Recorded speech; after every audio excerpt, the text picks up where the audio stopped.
The assumption that human beings are fundamentally rational agents has long served as the bedrock of Western intellectual tradition. From Aristotle's classification of man as a rational animal to the Enlightenment's elevation of reason as the supreme guide for conduct, the prevailing view has been that, barring madness or extreme stupidity, individuals generally act in their own best interests. This assumption became the cornerstone of classical economics, which posited a theoretical actor who systematically weighs costs against benefits to maximize personal utility. It also permeated psychology and philosophy, where deviations from rationality were treated as anomalies requiring special explanation, such as the workings of the subconscious or the interference of temporary passion. However, a rigorous examination of human behavior across professional, social, and personal domains reveals that this flattering portrait is largely a fiction. The problem is not merely that we occasionally err, it is that we are systematically, predictably, and often disastrously irrational. To understand the scope of this problem, we must first establish a precise definition of rationality, distinguishing it from mere correctness or omniscience. A rational decision is one that, given the information available to the agent at the time, is most likely to achieve their stated goals. Similarly, rational thinking consists of drawing conclusions that are most likely to be true based on the evidence at hand. It is crucial to separate irrationality from ignorance. A child attempting to reach the moon by climbing a tree is acting rationally within the limits of their knowledge. A general who orders a cavalry charge against entrenched artillery despite knowing the likely outcome is acting irrationally. Furthermore, rationality does not guarantee a successful outcome, nor does a successful outcome prove rationality. One might bet one's entire life savings on a single throw of the dice and win, but the decision remains irrational because the process ignored the probabilities of failure. Conversely, one might refuse a high-risk gamble and still suffer misfortune, yet the refusal remains the rational choice. The problem facing us is that human judgment routinely fails this test of internal consistency and probabilistic maximization, not just in trivial matters, but in decisions of life and death, governance, and justice. The most immediate and pervasive barrier to rational thought is a mental shortcut that psychologists term the availability error. The human mind does not naturally process statistical data or abstract probabilities. Instead, it seizes upon whatever information is most readily accessible, vivid, or emotionally salient. We judge the frequency of an event not by objective data but by the ease with which examples spring to mind. This tendency explains why the release of a film depicting a shark attack can decimate the number of swimmers at beaches, even though the statistical risk of being eaten by a shark is infinitesimal compared to the risk of dying in a car accident on the way to the ocean. The dramatic image of the shark is available to the consciousness in a way that the mundane, yet far more lethal, reality of highway traffic is not. This bias permeates our linguistic and logical processing. If asked whether the letter K appears more frequently as the first letter of a word or the third, most people intuitively select the first. This is because it is far easier to retrieve words starting with K from memory than to scan one's vocabulary for words containing the letter in the medial position. The subjective ease of recall masquerades as objective frequency. This error is not an isolated quirk. It fundamentally distorts how we assess character, make purchases, and interpret public events. When we meet a person who describes their car in glowing terms, the vividness of their personal testimony often overrides the abstract, statistical validity of consumer reports that might rate the vehicle as unreliable. The immediate, concrete narrative displaces the pallid but superior statistical evidence. In the professional sphere, this leads to catastrophic misjudgments, such as physicians diagnosing a rare disease because they recently encountered a case, or investors buying stocks because of a recent news headline rather than long-term performance trends. The problem of irrationality is compounded when we move from individual cognition to the social sphere, where the pressure to obey authority and conform to group norms overrides moral and logical reasoning. The capacity for obedience, while necessary for the functioning of a structured society, contains a dark potential for irrational destruction. This was starkly illustrated in a series of experiments conducted at Yale University, where volunteers were instructed to administer increasingly severe electric shocks to a stranger as part of a purported learning study. Despite the victim's simulated screams and pleas for mercy, a terrifyingly high proportion of participants continued to escalate the voltage simply because an authority figure in a white coat commanded them to do so. These individuals were not sadists. They were ordinary citizens who, when placed in a situation of subordinate status, abdicated their personal responsibility. This abrogation of agency allows otherwise decent people to participate in atrocities, from military massacres to bureaucratic genocides, because the act of obedience becomes a paramount psychological imperative that silences the rational assessment of consequences. This susceptibility to external pressure extends to our peer groups through the mechanism of conformity. When an individual is confronted with the unanimous, albeit incorrect, judgment of a group, they will often suppress the evidence of their own senses to align with the majority. In experiments where a group of Confederates publicly identified a shorter line as the longest, a significant percentage of genuine subjects capitulated and agreed with the erroneous consensus. This is not merely public compliance. For many, the social pressure actually distorts their perception or shakes their confidence in their own judgment to such a degree that they accept the falsehood as truth. The implications for decision-making bodies are profound.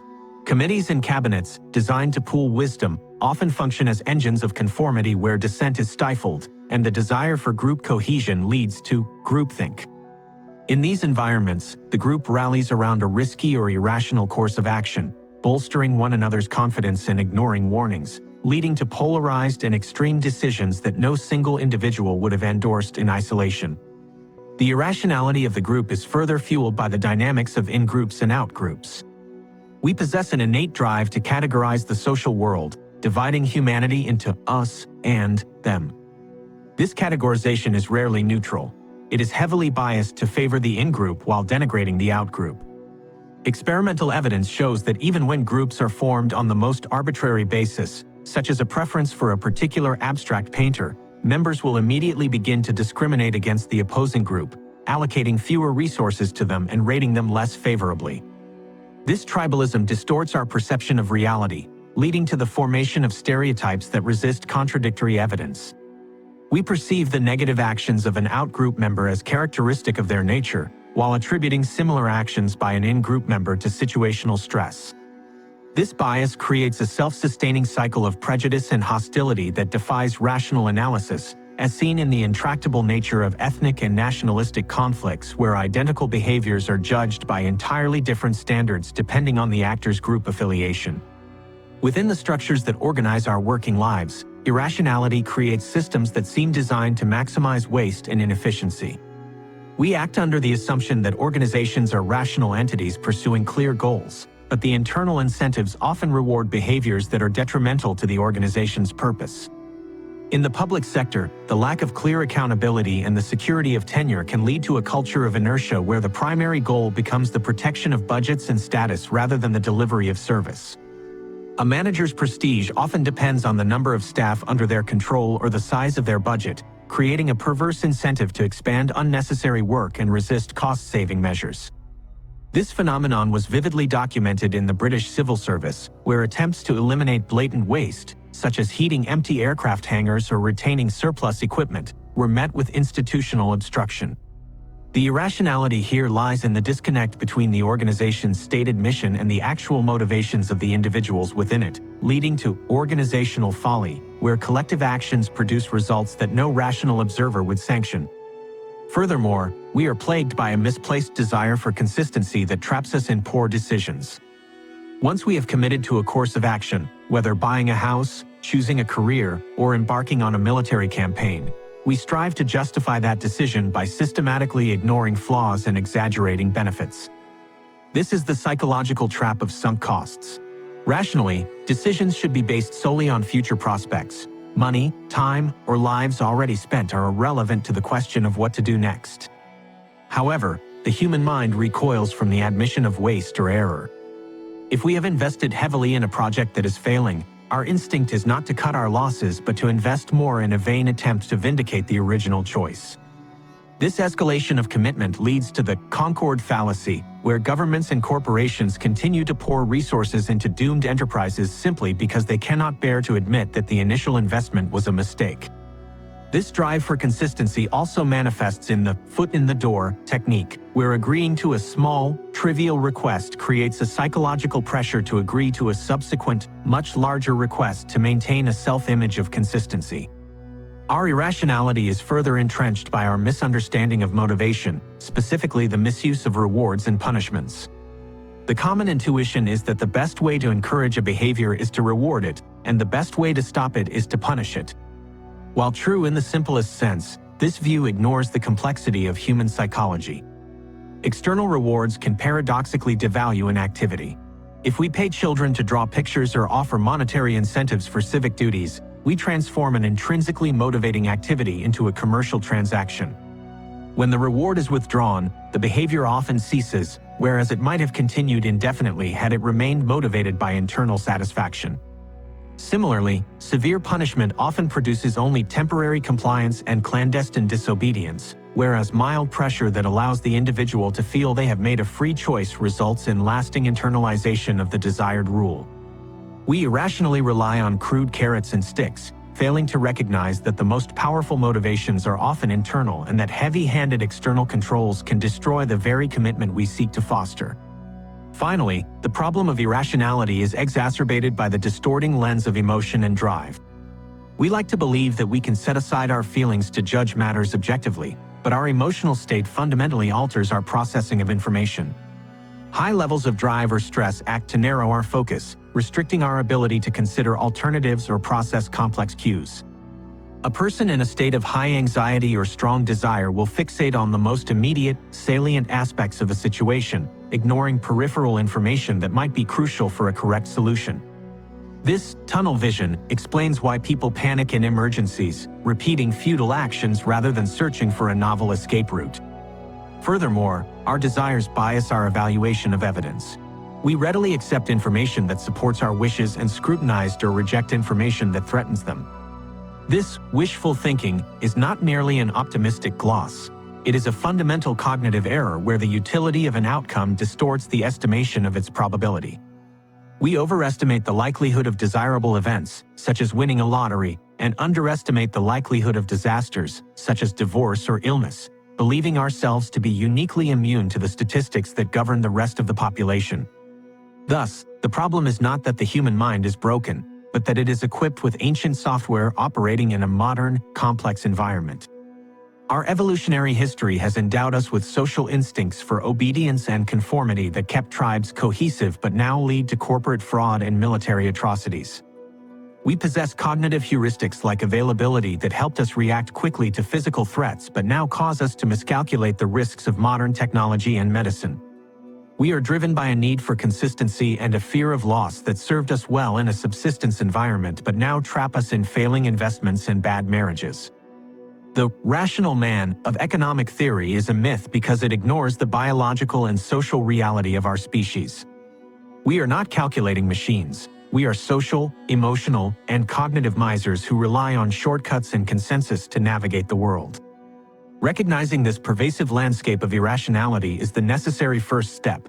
We must acknowledge that our natural mode of thinking is flawed and that without rigorous self-correction and systemic safeguards, we are destined to make choices that are consistently, predictably, and damagingly wrong. Before we move on, please subscribe to our channel, Deep Thinker, and hit that like button if you enjoy self-improvement content. Also, don't forget to share this with your friends and family. Alright, let's get back to it. If the problem of human irrationality manifests as a widespread failure to act in our own best interests and a susceptibility to social coercion, we must ask what lies beneath these observable behaviors. Why does the human mind, ostensibly the most sophisticated instrument in the known universe, falter so consistently when tasked with making decisions under uncertainty? The answer lies not merely in the pressure of the mob or the stirrings of the libido, but in the fundamental architecture of our cognition. We are not impartial computers processing data to arrive at the most logical output. We are pattern-seeking engines that systematically distort evidence, miscalculate probabilities, and fabricate causality where none exists. The cause of our irrationality is a profound inability to handle information in a manner that accords with the laws of logic and statistics. Instead of reasoning, we rely on a faulty apparatus of intuition that prioritizes consistency over truth and narrative over numbers. The first major fissure in our cognitive foundation is our extreme reluctance to abandon a hypothesis once we have adopted it. The rational ideal demands that we treat our beliefs as provisional, constantly testing them against new data and discarding them when they are contradicted. In practice, however, we treat our beliefs as possessions to be defended. When confronted with evidence that challenges our worldview, we do not revise our position. We engage in mental gymnastics to dismiss the evidence. This phenomenon goes beyond simple stubbornness. It is an active process of distorting reality to maintain internal consistency. Historical catastrophes provide a grim laboratory for observing this mechanism. Consider the devastation of the American fleet at Pearl Harbor. The disaster was not the result of a lack of intelligence data. The warnings were ample. The failure lay in the interpretation of that data by commanders who were fixated on the belief that an attack was unlikely or would occur elsewhere. Every ambiguous signal was interpreted in a way that reinforced the comforting status quo. When a Japanese submarine was sunk at the harbor entrance shortly before the air raid, the command did not immediately alert the fleet, preferring to wait for confirmation rather than accept a fact that would shatter their assumption of safety. Similarly, the tragedy of the British airborne assault at Arnhem during the Second World War illustrates how a leader's commitment to a plan can blind him to fatal flaws. Intelligence reports indicating the presence of heavy German armor in the landing zone were dismissed as ridiculous because they contradicted the established strategy. In both cases, the decision-makers were not simply ignoring the evidence. They were actively filtering it through a bias that allowed only confirming data to penetrate their consciousness. This tendency to seek confirmation while ignoring refutation is pervasive. In experimental settings, when people are asked to test a rule or hypothesis, such as discovering the rule governing a sequence of numbers, they almost invariably seek examples that fit their current theory. They rarely, if ever, ask the question that science demands: what evidence would prove me wrong? This confirmation bias creates a hermetically sealed cognitive loop. If we believe that capital punishment deters crime, we will accept a flawed study that supports this view as rigorous proof, while simultaneously tearing apart a methodologically superior study that suggests the opposite. We employ a double standard for evidence, in critical acceptance for what we want to believe, and relentless skepticism for what we do not. The result is that our beliefs become ossified, immune to the corrective influence of reality. Even when the basis of a belief is utterly discredited, as when subjects in an experiment are told that the feedback they received about their performance was entirely fabricated, the belief often persists. We invent explanations for why we succeeded or failed, and these self-generated narratives remain convincing even after the initial data is revealed as a lie. Our desperate need to find order in chaos leads to a second major cognitive failure: the perception of illusory correlations. The human mind is adept at spotting associations, but it is woefully incompetent at determining whether those associations are real or the product of chance. To establish that two events are related, for instance, that a particular symptom indicates a specific disease, we must consider four distinct categories of data: cases where both are present, cases where both are absent, and the two cross categories where one is present and the other absent. However, our intuition habitually fixates on the positive cases where both events occur. We notice when a red-headed person loses their temper and infer a connection between hair color and anger, completely ignoring the vast number of calm redheads or angry brunettes. This inability to process negative information, the non-occurrences, leads to the persistence of professional superstitions and valid-sounding but worthless diagnostic tools. For decades, clinical psychologists utilized projective tests involving ink blots or drawings, confident that specific responses indicated specific pathologies. They believed, for example, that patients who saw large eyes in a drawing were paranoid. This belief persisted despite empirical evidence showing no such correlation. The clinicians were victims of a semantic association in their own minds. Paranoia implies watching, which implies eyes. They saw what they expected to see, noticing every paranoid patient who drew large eyes and forgetting every paranoid patient who did not. We build our understanding of the world on these phantom connections, seeing causality where there is only coincidence. We act like the gambler who wears a lucky shirt because he once won while wearing it, filtering out every subsequent loss as an exception that does not disprove the rule. The distortion of causality runs even deeper. We are prone to a fundamental attribution error in how we explain behavior. When we observe the actions of others, we instinctively attribute their conduct to their character or disposition, ignoring the constraints of the situation. If we see a person behaving clumsily or aggressively, we assume they are a clumsy or aggressive person. Yet, When we explain our own behavior, we focus entirely on the situational factors. We tripped because the floor was uneven. We shouted because we were provoked. This asymmetry blinds us to the power of context. We assume that the guards in a concentration camp were monsters by nature, failing to recognize that ordinary people, placed in a monstrous situation, are capable of the same atrocities. By locating the cause of behavior inside the person rather than in the environment, we overestimate the consistency of human personality and underestimate the malleability of conduct. We essentially operate with a primitive theory of causality that assumes, like causes like, that a large effect must have a large cause, or that a complex outcome must have a complex origin. This fallacy underpins pseudosciences like homeopathy and psychoanalysis, which construct elaborate causal chains based on superficial resemblances rather than empirical mechanisms. Perhaps the most debilitating aspect of our cognitive machinery is our ineptitude with probability and statistics. In the modern world, we are inundated with data that can only be understood in probabilistic terms, yet our intuition is not built for mathematics. We systematically violate the rules of logic when assessing risk and likelihood. One of the most egregious errors is the neglect of the base rate, the underlying frequency of an event in the general population. When judging the likelihood that a specific individual belongs to a certain group, we rely almost exclusively on representativeness, or how much the person resembles our mental stereotype of that group. If a woman is described as intelligent, outspoken, and concerned with social justice, we might intuitively judge it more likely that she is a feminist bank teller than simply a bank teller.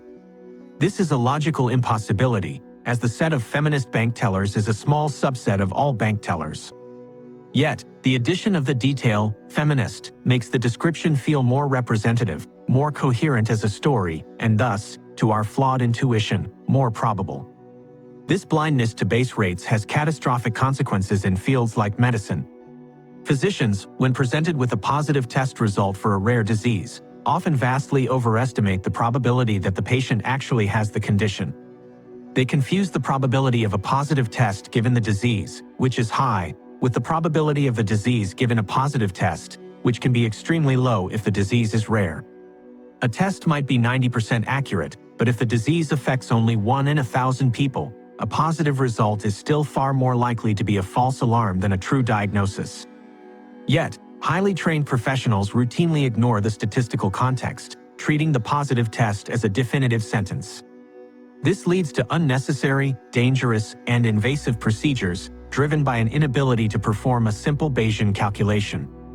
We are prone to panic over dramatic but rare risks, like nuclear accidents or shark attacks, while ignoring common, cumulative risks like smoking or driving, because our risk assessment is driven by the emotional vividness of the outcome rather than the statistical probability of its occurrence. Our difficulty with probability extends to our understanding of regression to the mean, a statistical certainty that we consistently misinterpret as a causal story. In any series of events influenced by chance, an extreme performance is likely to be followed by a more average one. A pilot who executes a perfect landing today is likely to do worse tomorrow. A pilot who lands poorly today is likely to do better tomorrow. This is simply the fluctuation of randomness. However, flight instructors observing this pattern concluded that praise makes pilots complacent, leading to worse performance, and reprimands make them sharpen up, leading to improvement. They constructed a causal narrative about the efficacy of punishment and the danger of praise, when in reality they were witnessing a statistical inevitability. This error leads us to punish failure excessively and withhold reward for success, creating perverse incentive structures based on a misunderstanding of chance. We see patterns in the stock market, in sports performance, and in weather, attributing fluctuations to skill, momentum, or divine intervention, when we are often observing nothing more than the noise of a random system. Furthermore, our decisions are plagued by inconsistency due to framing effects. The rational actor should make the same choice regardless of how the options are presented, provided the outcomes are identical. Yet, we are highly sensitive to whether a decision is framed as a potential gain or a potential loss. We are risk-averse when dealing with gains, preferring a sure $500 over a 50% chance of $1,000. But we become risk-seeking when dealing with losses, preferring a 50% chance of losing $1,000 over a sure loss of $500. This inconsistency makes us manipulable. A medical treatment described as having a 90% survival rate is far more attractive than one described as having a 10% mortality rate, even though the statistics are identical. We judge the value of a discount not in absolute terms, but relative to the total cost, willing to drive across town to save $5 on a calculator but not on a car, violating the economic principle that money is fungible. Our preferences are not stable or rational. They are constructed on the fly, heavily influenced by the context in which the choice is offered. Underlying all these specific errors is a pervasive overconfidence in our own judgment. We systematically overestimate the accuracy of our knowledge and our ability to control events.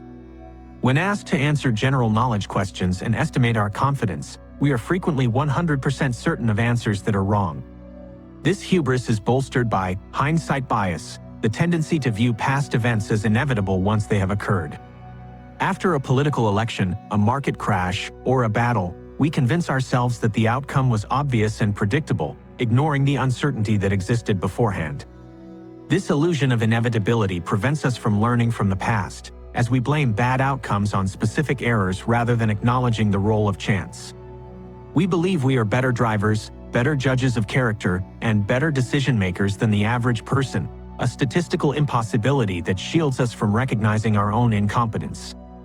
We suffer from an illusion of control, believing that we can influence purely chance outcomes, like the roll of dice or the turn of a card, through our effort or skill. The ultimate cause of our irrationality, then, is that the human mind functions less like a scientist and more like a lawyer. We do not search for the truth. We search for arguments to support our existing beliefs. We do not calculate probabilities. We construct coherent stories.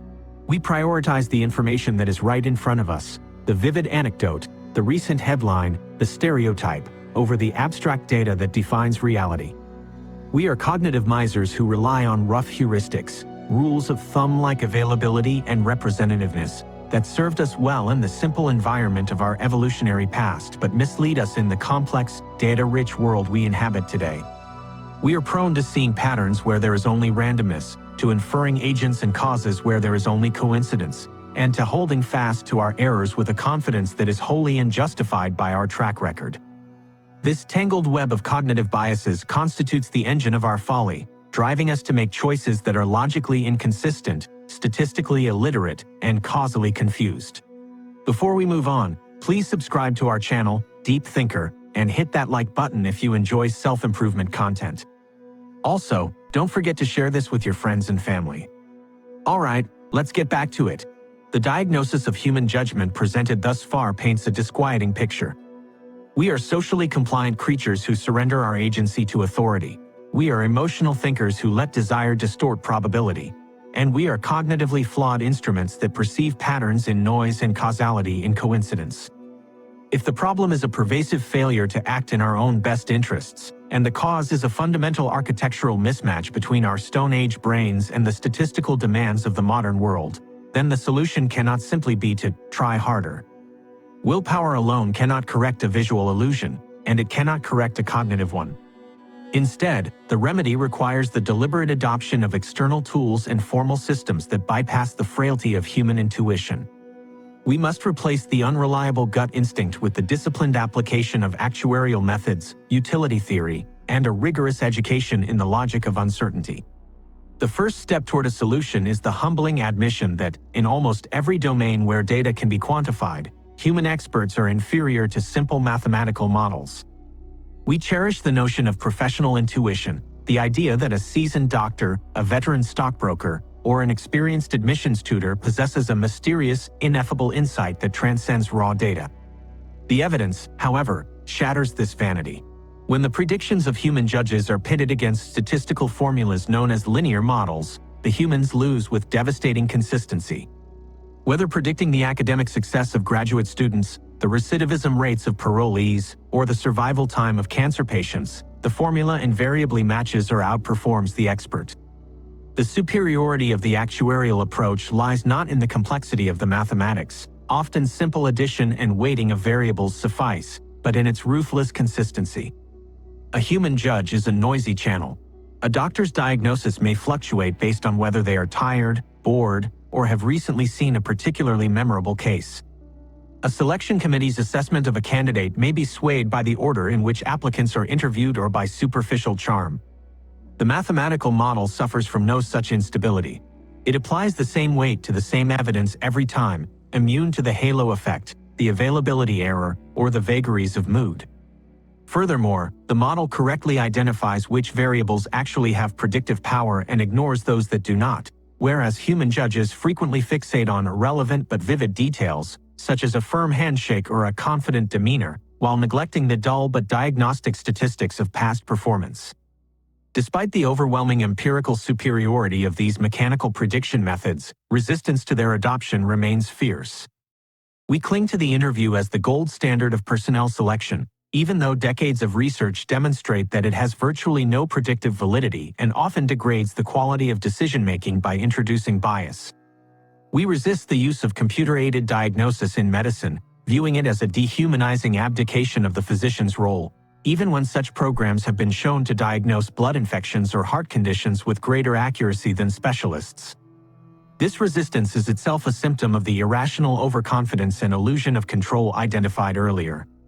We prefer the comfortable illusion that we can assess the whole person through a 30-minute conversation to the cold, hard reality that a grade point average or a credit score is a more reliable guide to future behavior. The rational solution, therefore, requires a cultural shift in our institutions. We must strip human gatekeepers of the power to make judgments that are better left to algorithms, limiting the human role to the collection of accurate data which the model then processes. Once we have improved our ability to predict outcomes, we must tackle the second half of the decision-making equation, determining which outcome is actually preferable. Here, the solution is the application of utility theory. Rational action requires selecting the option that maximizes the satisfaction of our desires, but our desires are often competing, ill-defined, and inconsistent. We may want to maximize our wealth while simultaneously minimizing our risk of loss, two goals that often pull in opposite directions. We may desire the immediate gratification of a rich meal while also desiring the long-term health benefits of abstinence. Without a formal framework to adjudicate these conflicts, we drift into inconsistency, framing the same choice differently depending on how it is presented or succumbing to the impulse of the moment. Utility theory provides a mechanism for quantifying these values. It asks the decision-maker to assign a numerical value, a utility, to every possible outcome, representing its subjective desirability. By multiplying this utility by the probability of the outcome occurring, we arrive at an expected utility for any course of action.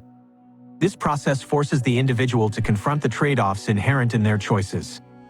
It exposes the folly of the sunk cost fallacy by focusing entirely on future consequences rather than past investments. It resolves the inconsistency between risk aversion and risk-seeking by creating a single currency of satisfaction. For complex decisions involving multiple factors, such as choosing a career or siting a nuclear power plant, multi-attribute utility theory allows us to decompose a messy problem into distinct dimensions, weight them according to their importance, and calculate a score that reflects our true priorities rather than our momentary focus. This mathematical approach to values is nowhere more urgent or more controversial than in the allocation of scarce resources, particularly in healthcare. The irrational refusal to place a finite value on human life leads to grotesque inconsistencies, where we spend millions to save a single life in a dramatic rescue operation while refusing to fund preventive measures that could save hundreds for a fraction of the cost. The solution requires the adoption of metrics like the Quality Adjusted Life Year, QALY, which measures the benefit of a medical intervention not just in terms of survival, but in terms of the quality of life preserved. By calculating the cost per QALY of different treatments, we can make rational, albeit painful, decisions about how to prioritize heart transplants versus hip replacements, or dialysis versus preventative screening. While critics decry such calculations as callous, the alternative is not a system where every life is treated as infinite in value, but a chaotic system where life and death decisions are made based on the rhetorical skill of a surgeon, the media appeal of a disease, or the geographical lottery of hospital funding. Rationality demands that we make these implicit valuations explicit, ensuring that our limited resources are used to alleviate the maximum amount of suffering. The implementation of these formal tools, actuarial prediction and utility calculation, must be underpinned by a fundamental reform in education. The reason we fall prey to the gambler's fallacy, fail to understand regression to the mean, and ignore base rates is that the human mind did not evolve to understand statistics. We are enumerate by nature. Just as we must be taught to read and write, we must be explicitly taught the grammar of probability. A curriculum that prioritizes statistical literacy over trigonometry or calculus would arm citizens with the only intellectual defense against the availability error and the representativeness heuristic. We need to internalize the law of large numbers so that we stop drawing sweeping conclusions from small samples. We need to understand that an exceptional performance is likely to be followed by a decline simply due to the fluctuation of chance, preventing us from inventing spurious causal narratives to explain the regression. Without this statistical toolkit, we are defenseless against the manipulation of advertisers, the demagoguery of politicians, and the errors of our own intuition. However, cognitive tools alone are insufficient if the environment is structured to reward irrationality. We must redesign our organizations to align incentives with rational goals. The organizational folly that leads bureaucracies to waste money and corporations to pursue disastrous mergers is often the result of rational individuals responding to irrational incentive structures. If a manager is rewarded for the size of his budget rather than the efficiency of his department, he will rationally inflate his budget, producing an irrational outcome for the organization. If a politician is punished for admitting a mistake, he will rationally escalate a failed policy rather than cut his losses. The solution lies in creating systems where accountability is transparent, where feedback is rapid and accurate, and where the admission of error is seen as a necessary part of learning rather than a career-ending failure. We must dismantle the hierarchies that insulate leaders from reality and create cultures where groupthink is actively combated by the formal assignment of devil's advocates and the encouragement of dissent. To fully grasp the necessity of these solutions, we must revisit the ultimate source of our condition. Why are we so prone to these errors? The answer lies in the history of our species and the physical structure of our brains. We are the products of an evolutionary process that prioritized speed and social cohesion over logical precision. The fight or flight response, with its narrowing of focus and surge of adrenaline, was an adaptive mechanism for dealing with physical predators, but it is a disastrous liability when dealing with complex, abstract problems like a falling stock market or a nuclear crisis. Our brains are composed of neural networks that excel at pattern recognition and associative learning, associating a face with a name, or a sound with a danger. But these same networks are sloppy. They generalize too easily, creating stereotypes and seeing connections where none exist.